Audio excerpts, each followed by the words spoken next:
আয়োজন বা শুরু করতে বিলম্ব হচ্ছে। সে কারণে আমি আব্দুল জলিল সাহেবের পক্ষ থেকে এখানে যারা উপস্থিত হয়েছেন, যারা কষ্ট করতেছেন, সকলের কাছে ক্ষমা চাচ্ছি। আমাদের জীবন এই রাজনীতির, এই নান্দাইলের করেন তার রাজনীতি, তারপর জনগণের ভালোবাসায় যুবক মানুষ উনার স্মৃতিচারণ আমি কি করব। তারা প্রত্যেকেই কুরুম খান চৌধুরীর স্মৃতি জানেন। এই জলিল সাহেব সারাটি জীবন এই কুরুম খান চৌধুরীর পাশে ছিলেন। হৃদয়টাকে স্পর্শ করতে পেরেছেন বিদায় তাহার নামে মানুষ দোয়া করে। এই কুরুম খান চৌধুরী আপনারা জানেন উপজেলা চেয়ারম্যান নির্বাচিত হয়। এই কুরুম খান চৌধুরী নান্দাইল ও ঈশ্বরগঞ্জ থেকে 4 এমপি হয়। কুরুম খান চৌধুরী উনি যখন এই নান্দাইলের মানুষের জন্য কাজ করতেন, এমপি নির্বাচিত আপনারা যখন করতেন, তখন দেশে কিন্তু অনেক অভাব-অনটন ছিল, টাকার অনেক মান ছিল। তারপরেও উনি উনার সাধ্যমতো সারা নান্দাইল 8টা শিক্ষা প্রতিষ্ঠান করেছেন। এটা বাংলাদেশে দ্বিতীয় আর কোনো ব্যক্তি করতে পারে নাই। নিজের জায়গায় উনাকে অনেক শ্রদ্ধা করেন। আমরা যখন ভাত খাইতে বসি আব্বার সাথে, উনার ব্যাপারে গল্প করেন। ঢাকায় উনার কাছে গেলে আমার আব্বাকে উনি ভাই এই এলাকার যারাই গেছেন উনার কাছে উনি তো আজকে বক্তব্য দেওয়ার বা কুরুম খান চৌধুরী সম্বন্ধে আমার কথা বলার মতন যোগ্যতা অর্জন আমি করতে পারি নাই। এই 10 গ্রামে অনেক লোকে বাঁচিয়ে রাখে, কেউ তাকে মারতে পারে না। এই নেত্রী গতকালকে দেখছেন আপনারা সেনাকুঞ্জের অনুষ্ঠানে নেত্রী উপস্থিত হয়েছেন, কিন্তু যিনি মারতে চেয়েছিলেন তিনি এই যে বাংলার পাশেই বাড়ি। আপনারা জানেন বিগত দিনে আওয়ামী লীগের জেলা পরিষদ সদস্য, নাম বললাম না, তার গাড়ে ভর করে এই 10 গ্রামে অনেক বিশৃঙ্খলা ঘটাইছে। সে আল্লাহকে ভালোবাসতে জানে, আগে মানুষকে ভালোবাসা দেওয়া পারে, তাই মানুষকে ভালোবাসতে শিখেন।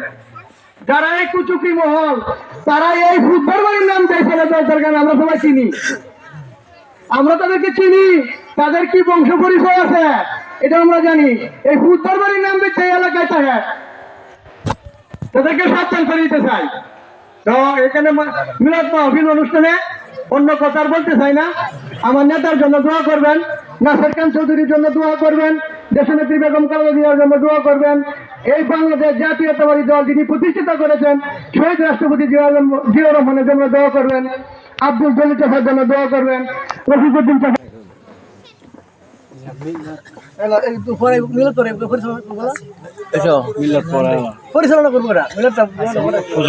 আজকে যে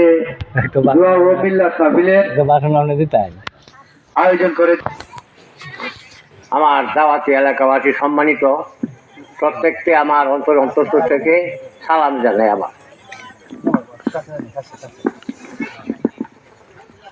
আমার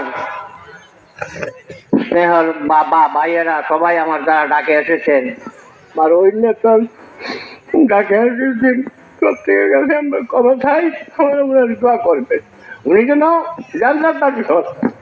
এই নেতা আমি অসুস্থ ছিলাম, হাসপাতালে গেছে, আমার কিছু টাকাও দিয়েছি আসতে, আমি আর কিছু করতেছিলাম না। আমার ওনার কাছে আমার লাগে আমার দোয়া করবেন। এই আমার নিয়ম ফেলে আমি আনছি, কষ্ট হইলে আমার মাফ করে দিবেন, যত কষ্ট হয়েছে আপনারা ক্ষমা করে দিবেন। বাবা আমি বিসমিল্লাহির রহমানির রহিম